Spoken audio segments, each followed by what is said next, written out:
ഇന്നത്തെ റെസിപ്പി ചേനയുടെ പൂ കിട്ടിയിരുന്നു, ചെറുതാണ്. അപ്പോൾ അതുകൊണ്ട് ചെറിയ റെസിപ്പി ഉണ്ടാക്കാമെന്ന് വിചാരിച്ചു. കട്ട് ചെയ്തിട്ട് ഇട്ടു. അതിലൂടെ കൂടെ കുറച്ച് പരിപ്പ് ആഡ് ചെയ്തു.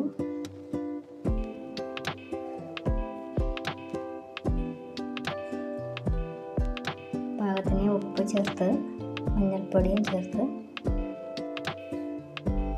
പച്ചമുളകും ചേർത്ത് വേവിച്ചെടുത്തു.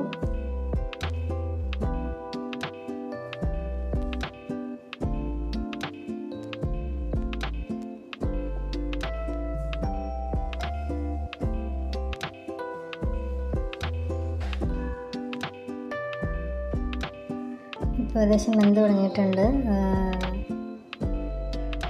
അപ്പോൾ എത്രയും പെട്ടെന്ന് റെഡിയാക്കാൻ പറ്റുന്ന റെസിപ്പിയാണ്. 10 മിനിറ്റ് മതി.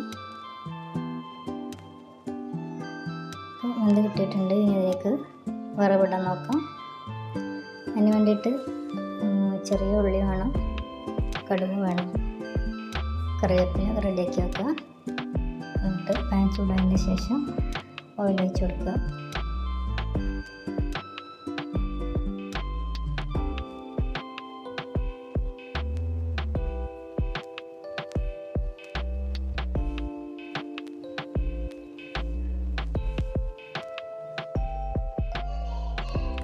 അപ്പോൾ കടുക് പൊട്ടി തുടങ്ങിയിട്ടുണ്ട്. അതിലോട്ട് ചെറിയ ഉള്ളി ആഡ് ചെയ്യുക. നല്ലോണം മൂത്ത് വന്നതിന് ശേഷം അതിൽ കറിവേപ്പിലയും കൂടെ ഇട്ടിട്ട് അതിലോട്ട് ഒഴിച്ച് മിക്സ് ചെയ്ത് ഉപയോഗിക്കാം. അടിപൊളി ടേസ്റ്റാണ്. പെട്ടെന്ന് റെഡിയാക്കാനും പറ്റും.